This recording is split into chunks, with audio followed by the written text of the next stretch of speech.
truly unbelievable. You know, FDR once said, Look, I get it. The New Deal is like a fine wine for policy wonks and progressives everywhere. We love to talk about that infrastructure. And did you know he did things in the first 100 days? It's my bougie progressive policy dreamland. But I promise this video will keep the discussion of parks, roads, dams, and bridges to a minimum. That's not what this is about. But you do need to have a cursory knowledge of the New Deal and what spawned it for this to really hit home. For everyone else, you can skip right ahead.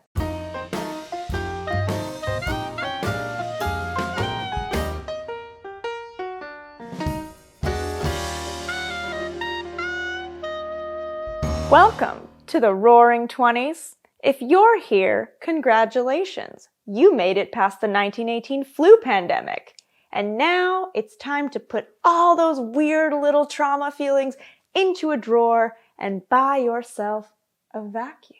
I am only partly kidding. This was actually kind of the vibe for wealthier circles during this time, and I get it.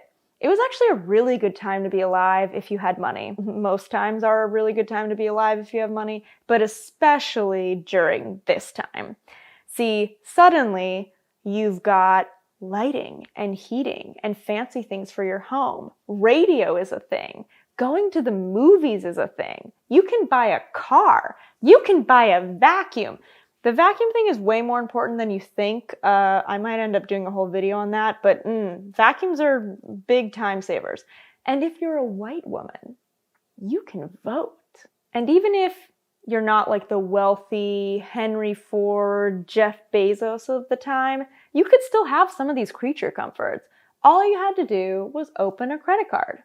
Of course, this is assuming you're a well-off American. You could very well be not doing so great. Let's say you're one of the Americans that is living in poverty. And I mean, you can't pay your bills, you can't feed your family, poverty. You probably are working really hard, but it doesn't matter because at the end of the day, you are being paid poverty wages, or your industry has collapsed, or something else has happened that is out of your control and there is nowhere for you to go. Because here is the key thing about the 1920s. There is no safety net, no unemployment, no food stamps, no welfare, no federal direct aid.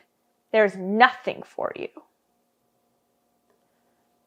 And then the stock market crashes and the Great Depression happens.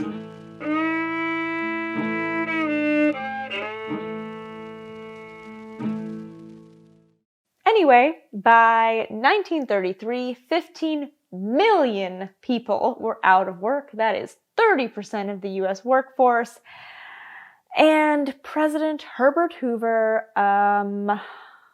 did absolutely nothing.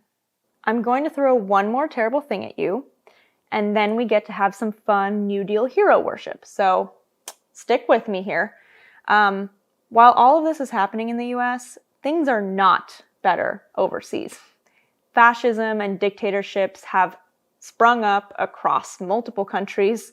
Russia had a communist revolution. Monarchies are being overthrown. People are questioning their form of government and their identity within their own country. And some of that is good. Some of that is much needed stuff, but it is all scary and unstable for a lot of people. And America is not immune to that. The United States is not immune to that. Plenty of people in the US started questioning whether democracy was due for an overhaul, whether it had run its course.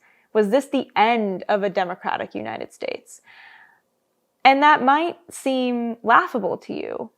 Or maybe it's making sense because you've seen from the last year how fragile democracy can be when it's not real, when it's not representative, when it's not functioning. And for a lot of Americans, democracy in the United States was not functioning, at least not for them. Imagine being an average American during this time. Your family has gone through World War I, the Great War, as it was called at the time, the war to end all wars. Maybe That dream, that thought got you through the pandemic too.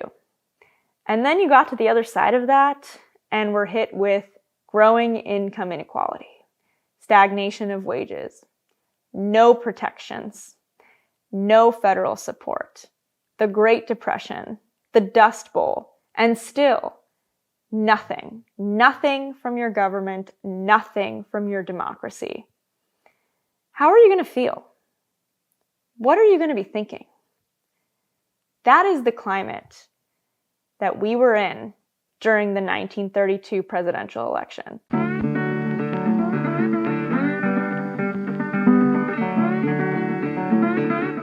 Yeah, we get to talk about FDR now. So he runs on a pretty simple campaign promise. He has a New Deal for America, and whew, it's a good one. Your government is going to do things for you. You're going to be able to sleep at night. And he delivers. Like, within the first 100 days, he makes a bunch of changes to the government. You know, the first 100 days, that was him. He made that a thing. He was the Gretzky of his time. I will have many Canadian references. I am also a Canadian citizen, so...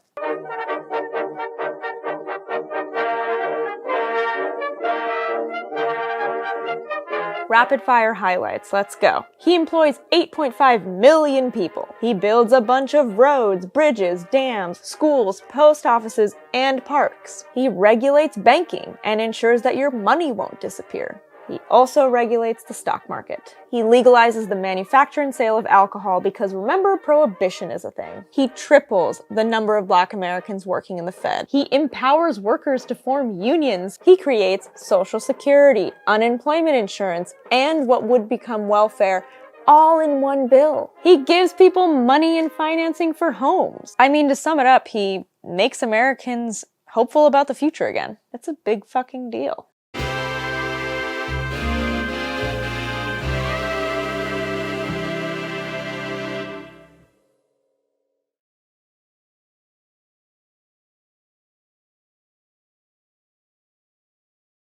But enough origin story. We're here to talk about Citizen Kane, one of the many unexpected outcomes of the New Deal. But to tell that story, we need to go back and talk about a famous play.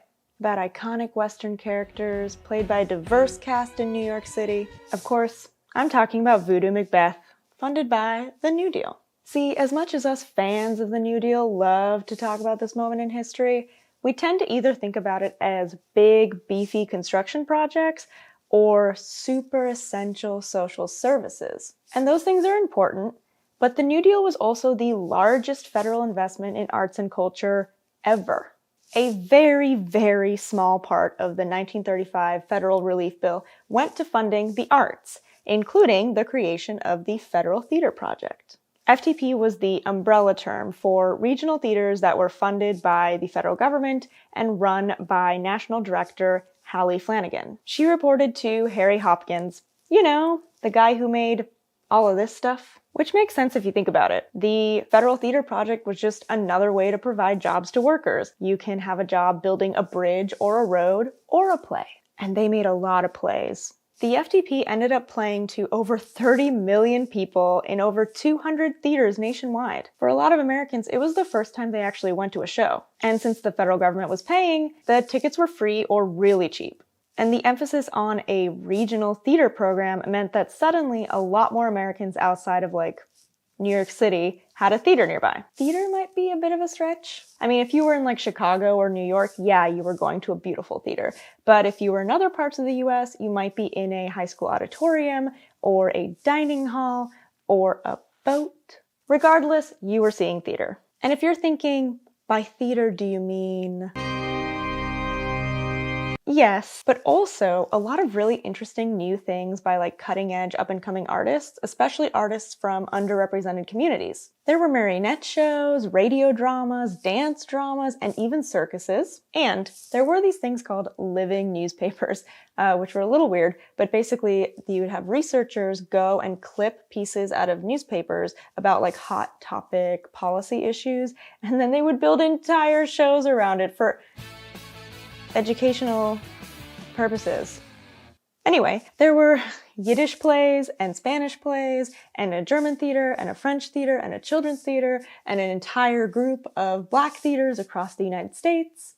Look, I mean, obviously not every show was amazing, but the opportunity it provided for people on the stage, but also costume designers, stagehands, technicians, was really incredible. Here are some of the highlights, and remember that this is the 1930s. First up, Big White Fog. Written by Theodore Ward, it was a play about a family going over 3 generations where half the family wants to return to Africa and Garveyism, and the other half wants to live the American dream. And here's one that really hit hard in 2020, It Can't Happen Here, by Sinclair Lewis and John Moffat. This was about the rise of a fictional demagogue who becomes president of the United States by fomenting fear and promising a return to patriotism and traditional values, only to become a totalitarian ruler. It was also performed in Yiddish and Spanish, because, yeah.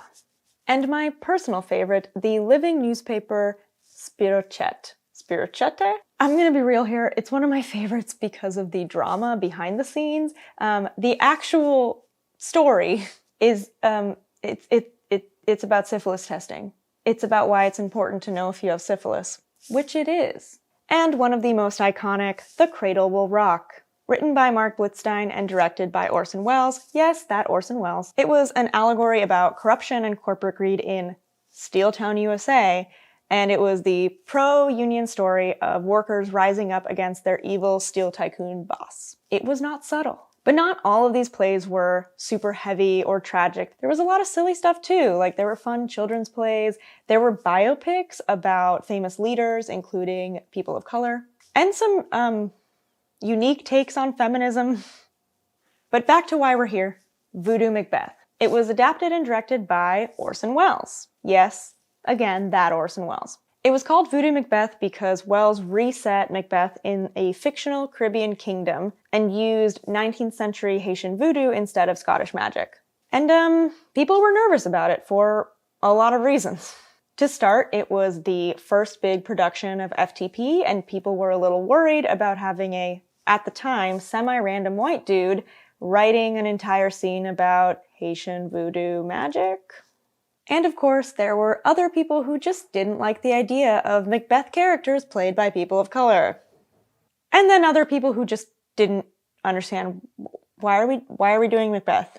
Anyway, by 6:30 p.m. on opening night, there were over 10,000 people hanging out outside of the Lafayette Theater, blocking the street for an hour. And it turns out people liked it. It is, to this day, one of the most famous and well-received of the FTP shows.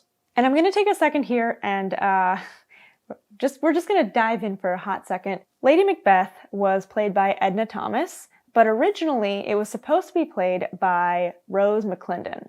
Rose McClendon was a very well-established and celebrated actress and artist during this time.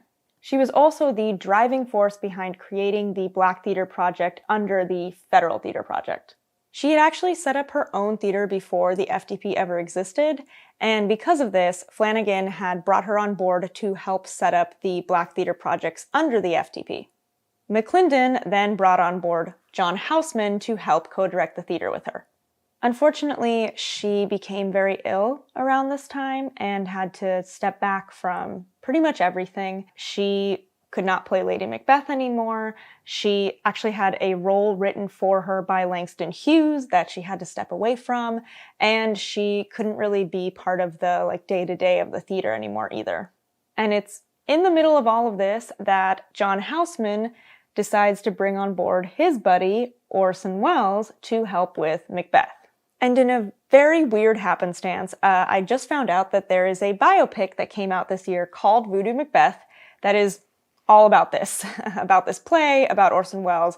And I have not seen it, so I don't know how good it is. My hope is that they do talk quite a bit about Rose McClendon, because literally all of this starts with her. She was the center of what started the Black Theater Project within the Federal Theater Project.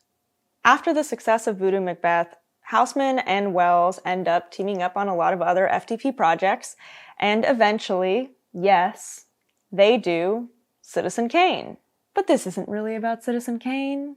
I think deep down you knew that.